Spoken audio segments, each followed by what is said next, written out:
All right, Jen, I'm open to calling my sphere of influence. I'm open to calling my database, but I just don't know what to say. I haven't talked to them in 3 years. I don't have an event to invite them to. I don't know what to say, and I'm just nervous. I just have a hard time picking up the phone. Plus, nobody picks up the phone anymore. So what am I supposed to do? This is a lot of the conversation that I have with people when we're talking about building relationship with your database.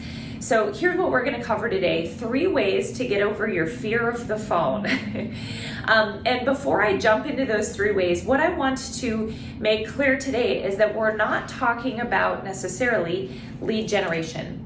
So there's lead generation, and then there's what we're going to talk about today. Lead generation is how to get more leads into your database. Leads are people that you have not yet earned the right to have a 2-way conversation with. People in your database are people that you have a relationship with. You've earned the right to have a 2-way conversation, and we're going to talk about what those conversations look like. So we know that the value that you provide and the greatest way that you can build trust and likability and validity with your database is to be in contact with them once a quarter. Phone is ideal because you can really connect, and we know that people are starved for true connection right now. Of course, you can DM, you can text message, there's nothing wrong with that. If you're going to make phone calls, another note that even though you're not soliciting anything, you want to be sensitive to if people are on a do not call list. We want to be aware of that, okay?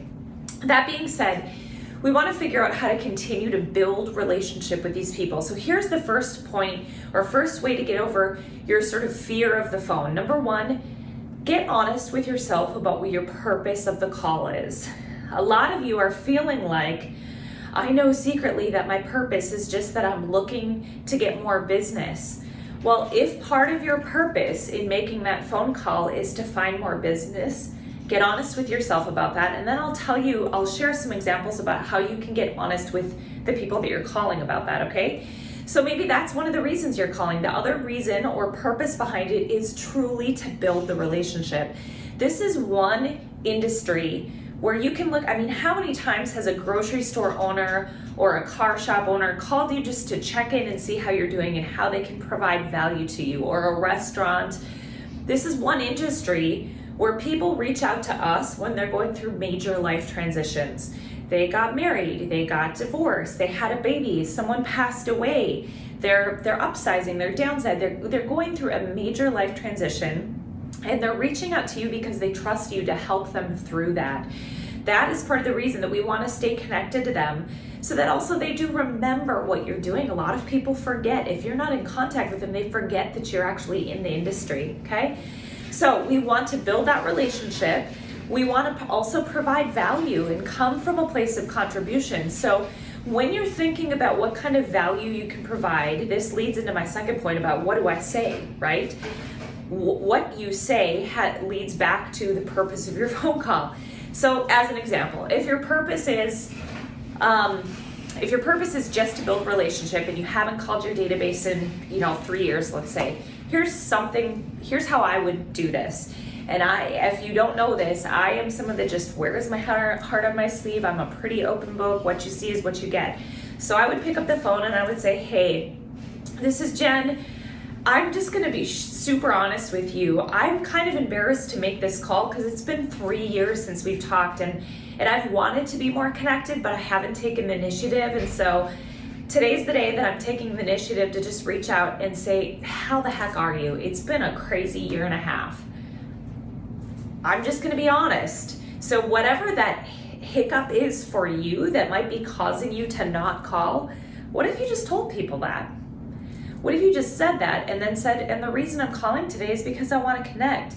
Now, when you connect with them, you want to take notes about what they're saying, because if you're doing this with a lot of people, you want to be able to remember, what are the names of their kids? What are the names of their pets? Do they have any big life events coming up? That way you can send them a card on a birthday or whatever it might be. You want to make notes of that. So I'm going to grab my marker 1 second.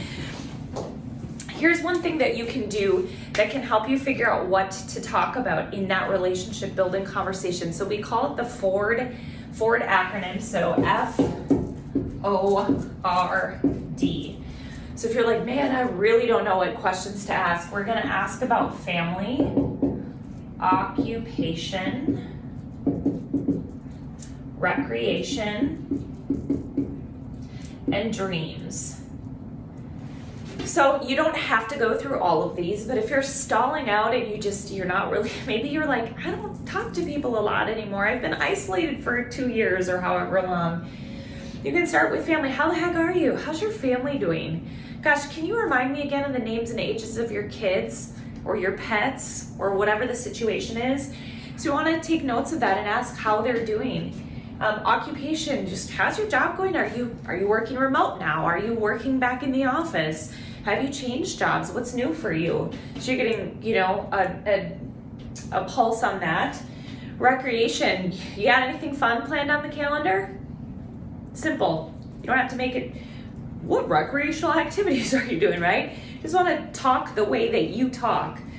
And dreams. This one's a little bit different. I like to talk about this one when we're doing annual planning or we're kind of in January mode where people are setting maybe some New Year's resolutions. So what are your goals for this year? What are your dreams? What do you hope to see happen in the next year or two of your life? That would be, really if you've got a good relationship with them. Otherwise, they might be like, where's that question coming from, admittedly?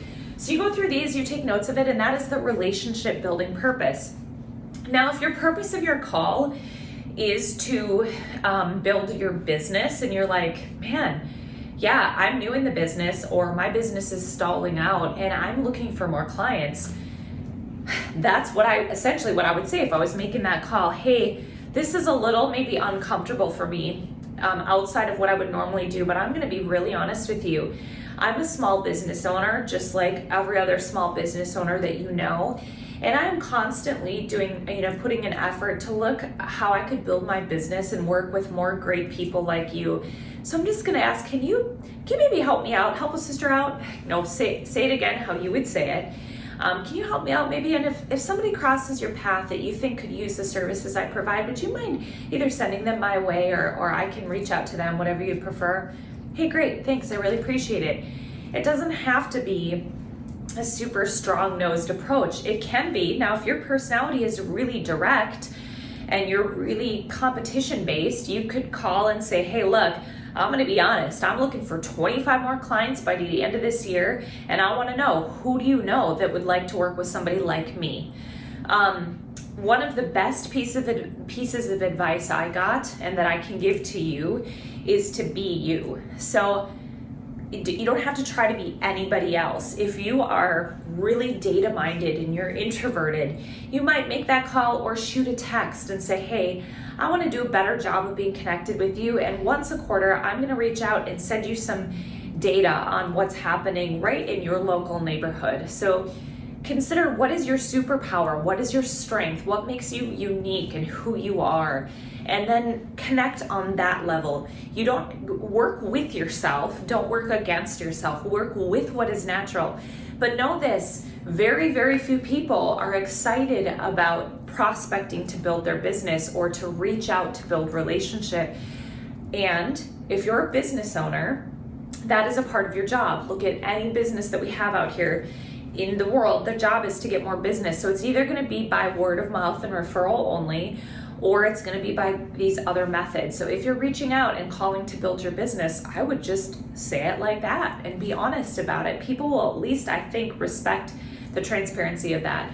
The third thing would be that you can have sort of a reason to reach out or provide value. So maybe you have a client event coming up, or one example I've used in Minneapolis is, wouldn't it be great to highlight a locally owned business and go down and take a 2-minute video of an owner of a business and say, hey, I'm reaching out because I want to build up these other businesses. By the way, who do you know that I might be able to put on my highlight for next month? So that you're promoting somebody else, you're lifting somebody else up. If it's a cause that you care about, again, that can kind of come back to, what do you care about? What are you connected to? Who are you? Maybe you love dogs, so you're going to highlight a dog park or a dog groomer or a dog trainer or whatever. You can work with who you are to provide value in that way. Another example would be, like, for those that are Keller Williams here, a free refi. It's a real thing. I've done it. Many people in my office have done it. It's a great value add to those people that are not looking to buy or sell, but a relationship piece that you can stay connected to them too. Okay, so number one, get honest about your purpose. Number two, know what to say. So here's a thing, if to build relationship, provide some item of value, or if you're straight up looking to build business, you can tell them that. And then number three is actually just getting over that fear factor. Almost everybody I talk to just says, I don't know why, once I get started, I'm okay. It's the getting started that's really tough. It's just tough to pick up the phone. And I remember when I was doing that, and my director of operations, Aaron, looked over at me one day and he was like, Jen, every time before you make that first phone call, it kind of feels like you're getting ready to jump into a cold pool. And I'm like, that's funny, because that's what it feels like, where I'm like, it's cold, like I don't want to do it. Just pick up the phone and go and jump. And once you jump and you get in, you're like, oh, it was cold for a second, but it's not that bad. I'm kind of good now. But I will not lie to you, I felt that every time before I picked up the phone on that first phone call, and I still do. You guys know I call some of you guys that aren't with this company. So you probably won't ever totally get rid of that feeling. Maybe you will.